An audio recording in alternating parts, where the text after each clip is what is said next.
Alhamdulillah, alhamdulillahilladzi hadana lihada wa ma kunna linahtadiya laula an hadana Allah. Asyhadu an la ilaha illallah wahdahu la syarika lah. Iyyahu na'budu wa iyyahu nasta'in. Wa asyhadu anna sayyidana Muhammadan 'abduhu wa rasuluhu al-mab'utsu rahmatan lil 'alamin. Allahumma shalli wa sallim ala habibina wa syafi'ina wa maulana Muhammad khatamil anbiya'i wal mursalin wa ala alihi wa ashabihi wa qarabatihi wa azwajihi wa dhurriyyatihi wa ummatihi ajma'in. Faya ayyuhan nas usikum wa iyaya bitaqwallah.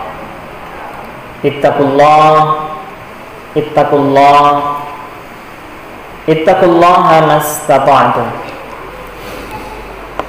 Ya ayyuhan nasu ittaqu rabbakumul ladzi khalaqakum min nafsin wahidah. Ya ayyuhan nas ittaqullaha haqqa tuqatih wa la tamutunna illa wa antum muslimun. Faqad qala Allah Ta'ala fi kitabihil 'azim wa huwa asdaqul qa'ilin. A'udzu billahi as-sami'il 'alim minasy syaithanir rajim. Qul in kuntum tuhibbunallaha fattabi'uni yuhibbukumullahu wa yaghfir lakum dzunubakum.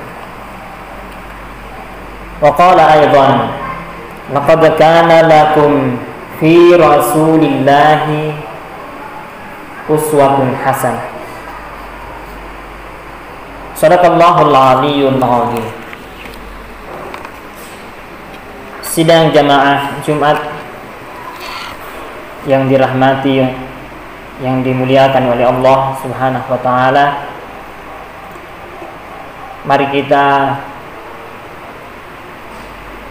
perkuat keimanan dan ketakwaan kita kepada Allah Subhanahu wa taala. Mulai dari tadi malam kita memejamkan mata hingga saat ini dan terus sampai kita menutup mata, insyaallah sebentar malam, tidak putus-putusnya rahmat Allah Subhanahu wa taala selalu terlimpahkan dan tercurahkan kepada kita semua. Bisa kita bandingkan dengan saudara-saudara kita yang terkapar di rumah sakit. Mereka mau juga datang ke masjid, tetapi mereka kekurangan satu hal, yaitu nikmat kesehatan. Alhamdulillah, Allah Subhanahu wa taala masih menganugerahi kita nikmat kesehatan, dan yang tidak kalah pentingnya juga adalah nikmat keimanan. Ini yang perlu dan sangat patut kita syukuri, karena tidak sedikit orang yang berlimpah kemewahan dan finansial tapi belum dianugerahi oleh Allah Subhanahu wa taala keimanan, sehingga walaupun dia sehat tetapi tetap hatinya tertutupi, sehingga tidak muncul keinginan sedikit pun untuk melangkahkan kaki ke masjid untuk menunaikan kewajibannya. Kita bersyukur kepada Allah Subhanahu wa taala, nikmat sehat, nikmat Islam, nikmat keimanan, nikmat kesempatan masih kita raih, masih kita genggam sampai detik ini. Salawat dan taslim mari kita kirimkan keharibaan junjungan Nabiullah Muhammad sallallahu alaihi wasallam, Nabi yang telah berjasa begitu besar kepada kita semua umat Islam, telah meninggalkan banyak jejak-jejak sehingga kita alhamdulillah bisa mengikuti syariat yang beliau bawa. Hadirin sidang jamaah Jumat yang dimuliakan oleh Allah Subhanahu wa taala. Adapun judul yang diberikan oleh panitia yang sempat juga diamanahkan oleh Ustadz kami adalah keteladanan Rasulullah Sallallahu Alaihi Wasallam dalam membangun ukhuwah. Hadirin jamaah Jumat yang dimuliakan oleh Allah Subhanahu Wa Taala, apa itu ukhuwah? Ya, biasa kita dengar akhun, bersaudara, persaudaraan. Bagaimana keteladannya Nabi yang diberikan kepada kita, yang tercatat dalam hadis-hadis beliau dalam mencontohkannya kepada kita umatnya. Yang paling pertama perlu disentil-sentil dulu bahwa ukhuwah itu setidaknya ada 3. Yang pertama ada namanya ukhuwah Islamiyah. Ini ukhuwah Islamiyah berbeda pendapat para pakar kita. Ada mengatakan ukhuwah Islamiyah itu ukhuwah sesama kaum muslimin, persaudaraan sesama kaum muslimin, sesama umat Islam. Ada pula yang mengatakan tidak, ukhuwah Islamiyah itu persaudaraan baik sesama muslim maupun dengan non muslim, tetapi sistem yang dipakai adalah sistem Islam. Jadi bersaudara kita sesama Islam maupun non Islam, tapi dengan cara-cara yang Islami. Yang kedua adalah ukhuwah wataniyah, persaudaraan kita dalam kaitannya dengan warga negara. Bagaimana kita meniru teladan yang dicontohkan oleh Rasulullah, menjadi warga negara yang baik, yang mendengarkan aturan-aturan yang telah ditetapkan oleh pemerintah kita.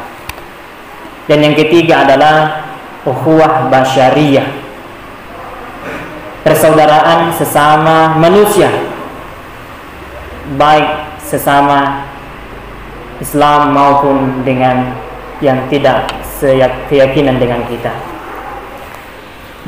Hadirin jamaah Jumat yang dimuliakan oleh Allah Subhanahu wa taala.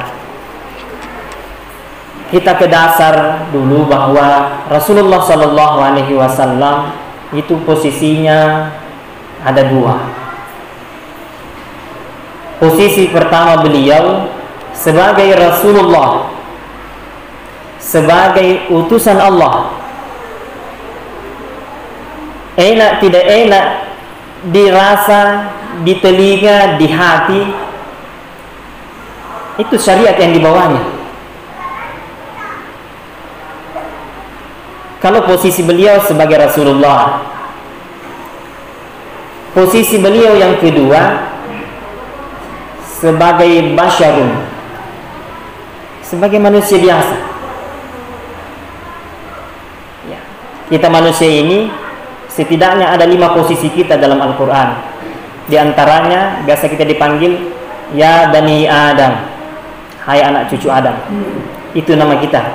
Yang kedua An-Nas, hai manusia. Yang ketiga Insun. Insun itu kalau Allah manggil kita, maka biasanya itu diiringi dengan kata jin. Yang berikutnya adalah posisi kita sebagai basyarun, sebagai manusia yang ada darah dan daging yang melekat dalam diri kita. Rasulullah juga posisinya sebagai bashar, yang ada darah dan daging yang melekat pada dirinya. Ketika perang Uhud terjadi, itu panahnya kaum kafir mengenai gigi beliau dan berdarah. Itulah posisinya beliau sebagai bashar, yang terdiri dari daging, tulang, dan darah. Kalau posisinya beliau sebagai bashar, itu tidak selalu betul dan boleh ditolak perkataannya beliau. Tapi kalau posisinya sebagai Rasulullah, enak tidak enak dalam pandangan kita, itu syariat yang beliau bawa. Posisinya sebagai Rasulullah ini, itulah yang Allah nyatakan dalam Al-Quran, wa ma yantiqu 'anil hawa. Tidak ada satu pun yang dilafalkan oleh Muhammad sallallahu alaihi wasallam itu berasal dari hawa nafsunya, tidak, tapi berasal dari wahyu. Tetapi ketika dalam posisinya sebagai bashar, sebagai manusia biasa, itu bisa berasal dari kelemahan-kelemahan beliau sebagai manusia biasa. Contoh, ada istri beliau Rasulullah sallallahu alaihi wasallam, istrinya beliau itu Aisyah radhiyallahu anha. Aisyah ada pembantunya namanya Balirah. Itu Balirah baik sekali sama tuannya, sehingga Rasulullah saking takjubnya dengan kebaikan Balirah, pembantunya Aisyah, dan dia ini budak dan pembantunya Aisyah, sehingga saking takjubnya dengan kebaikannya Balirah ini, Rasulullah meminta Aisyah merdekakan itu budak. Dia baik sekali. Setelah memerdekakan Balirah, dia mau menceraikan suaminya, sesama budak. Dia menghadap Rasulullah, saya mau menceraikan suamiku ya Rasulullah. Fasah. Rasulullah mengatakan, jangan kau ceraikan suamimu, dia terlalu baik. Kemudian Balirah bertanya, ahadza amrun amla? Ya Rasulullah, engkau melarang saya menceraikan suamiku. Itu perintah, itu larangan, ataukah saran? Rasulullah mengatakan saran. Akhirnya Balirah menceraikan suaminya. Beliau tidak mendengarkan apa yang disampaikan oleh Rasulullah. Jangan. Dia menceraikan suaminya. Kenapa? Karena bukan perintah. Kalau perintah itu syariat, tapi kalau saran itu posisinya sebagai manusia biasa dan ditolak oleh Balirah. Jadi dalam posisi Rasulullah sebagai manusia biasa bisa salah. Sebentar kita lanjut bagaimana satu contoh dan beberapa contoh ketika Rasulullah dalam posisi manusia biasa. Hadirin yang berbahagia, yang dimuliakan oleh Allah Subhanahu wa taala.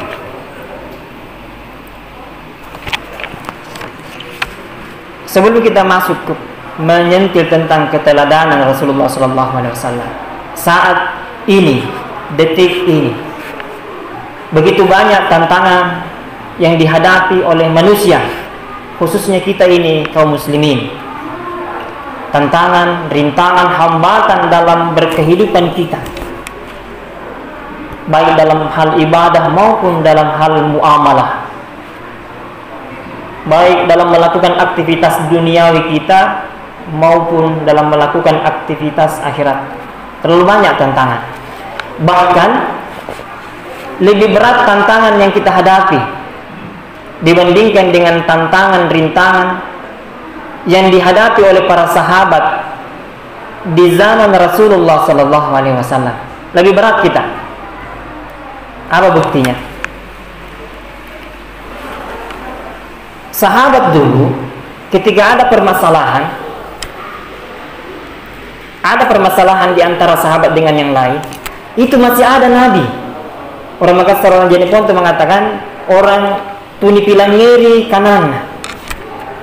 Orang yang satu kali bicara itu Rasulullah, masih ada di tengah-tengah sahabat, sehingga ketika ada persoalan ada Rasulullah, sehingga permasalahan tidak berlanjut panjang melebar. Kita tidak ada lagi Rasulullah di tengah-tengah kita. Sementara permasalahan yang kita hadapi semakin kompleks. Ulama-ulama kita pun terkadang kita tidak dengarkan, karena terdiri dari beberapa pendapat-pendapat yang berbeda. Itulah tantangan yang lebih berat daripada sahabat yang ada di zaman Rasulullah. Yang kedua, kepentingan kita saat ini jauh lebih banyak dibandingkan dengan para sahabat di zaman Rasulullah. Itu para sahabat di zaman Rasulullah tidak ada yang menguliahkan anaknya itu di akter, di kedokteran masuk, tidak ada, di MIPA tidak ada.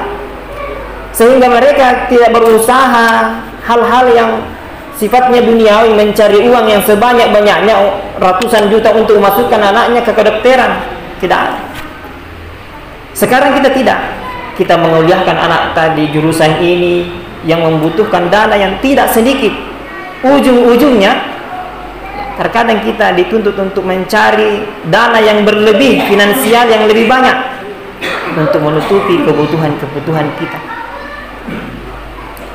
Menjelang pemilihan, di zaman Rasulullah tidak ada pemilihan ketua RT, tidak ada pemilihan dewan, tidak ada pemilihan presiden, tidak ada. Sekarang kita ada, sehingga tidak jarang terjadi ada bentrokan antara si A dan si B. Persoalan 5 tahun yang lalu mungkin masih ada merembes di antara kita sampai saat ini pemilihan presiden yang lalu. Itu tantangan yang kita hadapi. Yang ketiga, di zaman Rasulullah tidak ada internet, belum ada. Sekarang ada internet. Di internet itu kita harus akui bahwa banyak sisi positifnya.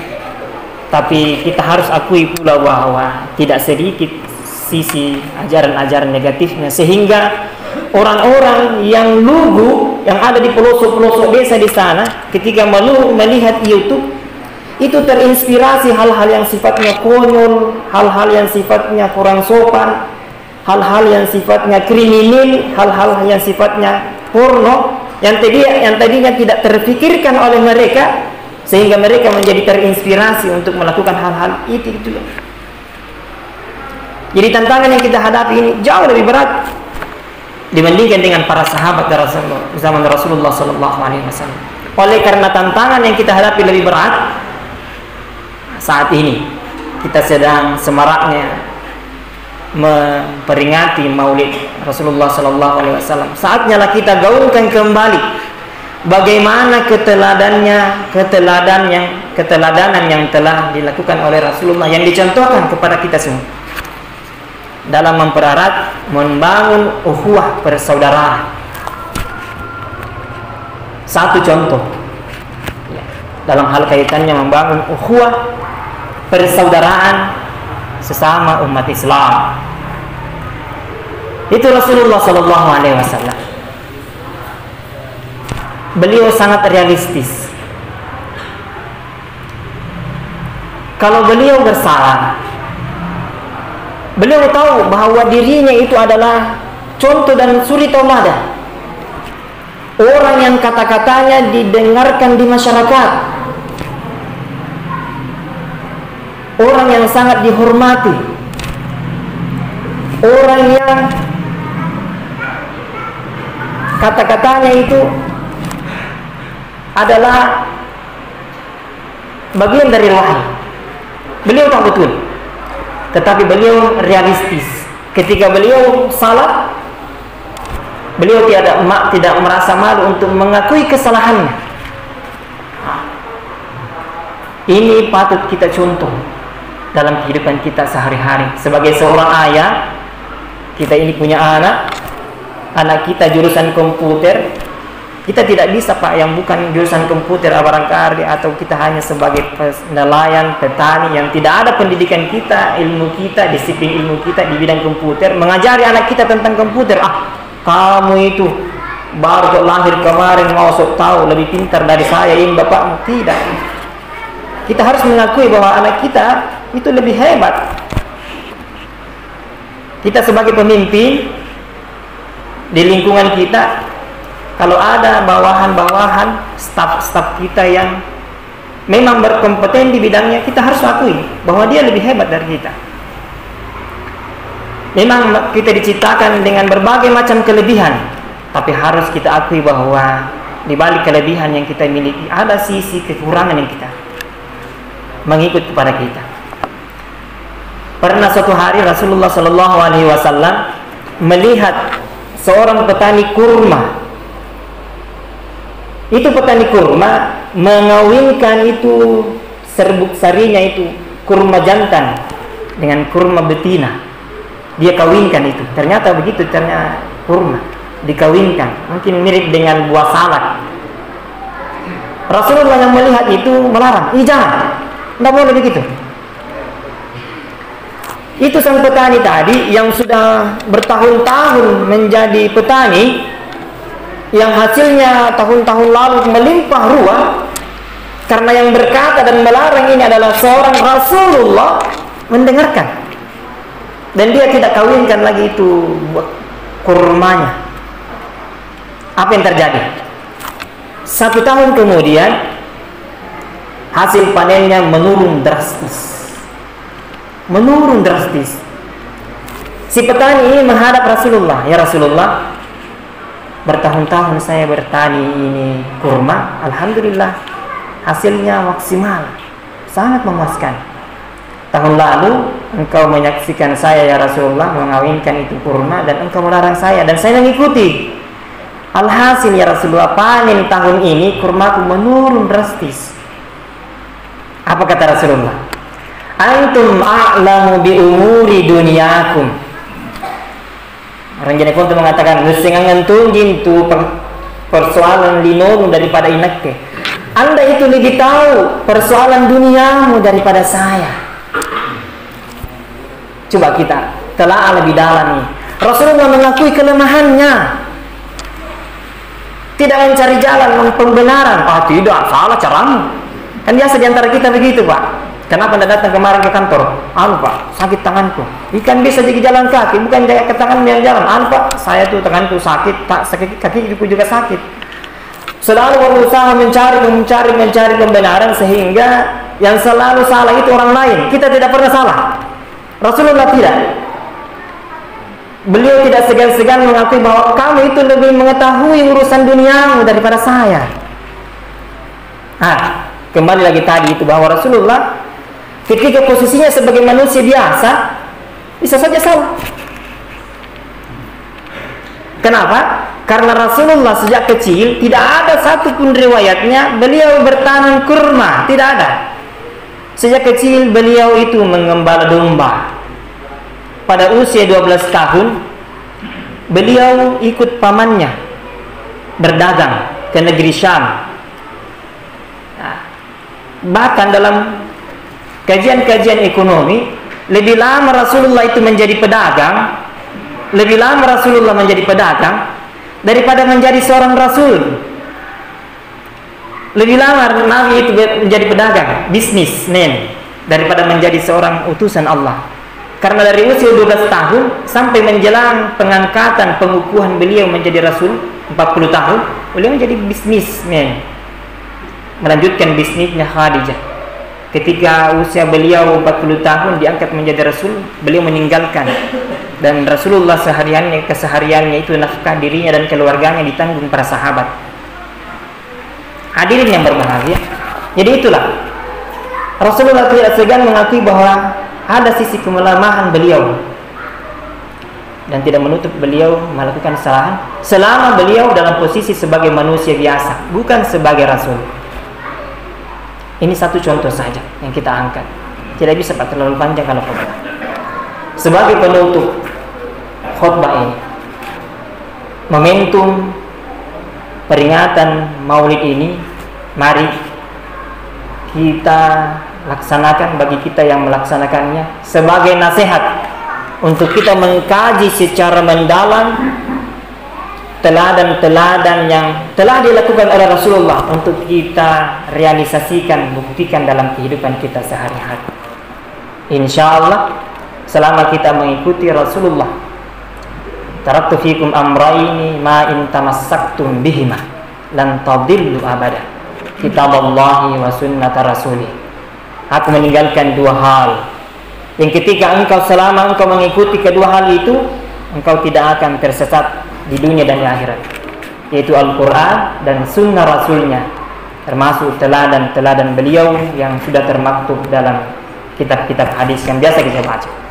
Mudah-mudahan khutbah singkat ini bisa bermanfaat untuk kita semua, khususnya untuk pribadi saya.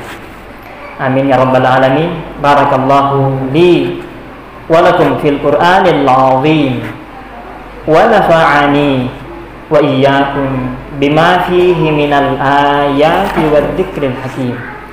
Wa taqabbala minni wa minkum tilawatah innahu huwas samiul basir.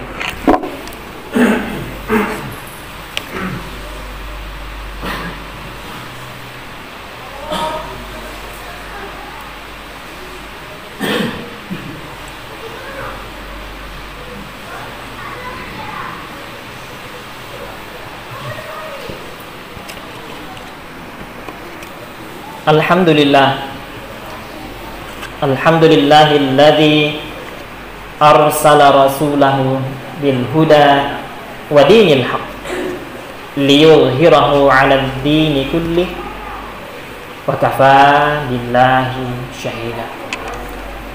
Asyhadu an la ilaha illallah wahdahu la syarika lah, iyyahu na'budu wa iyyahu nasta'in. Wa asyhadu anna sayyidana Muhammadan abduhu wa rasuluh al-mab'utsu rahmatan lil alamin. Allahumma salli wa sallim ala habibina wa syafi'ina wa maulana Muhammad khatamil anbiya'i wal mursalin wa ala alihi wa ashabihi wa qarabatihi wa azwajihi wa dhurriyyatihi wa ummatihi ajma'in. Faya ayyuhan nas usikum wa iyaya bitaqwallah. Ittaqullaha mastata'tum. Ittaqullaha haqqa tuqatih wa la tamutunna illa wa antum muslimun. Radallahu ala arba'atil khulafa'ir rasyidin sayyidina Abu Bakar wa Umar wa Utsman wa Ali wa ala baqiyatis sahabati wat tabi'in wa tabi'it tabi'in wa man tabi'ahum bi ihsanin ila yaumiddin. Allahumma ighfir lil muslimina wal muslimat wal mu'minina wal mu'minat al ahya'i minhum wal amwat innaka sami'un qaribun mujibud da'wat wa qadiyal hajat. Rabbana iftah bainana wa baina qaumina bil haqq wa anta khairul fatihin. Rabbana atina fid dunya hasanah wa fil akhirati hasanah wa qina adzabannar. Ibadallah, innallaha ya'muru bil 'adli wal ihsan wa ita'i dzil qurba wa yanha 'anil fahsya'i wal munkari wal baghi ya'idzukum la'allakum tadhakkarun.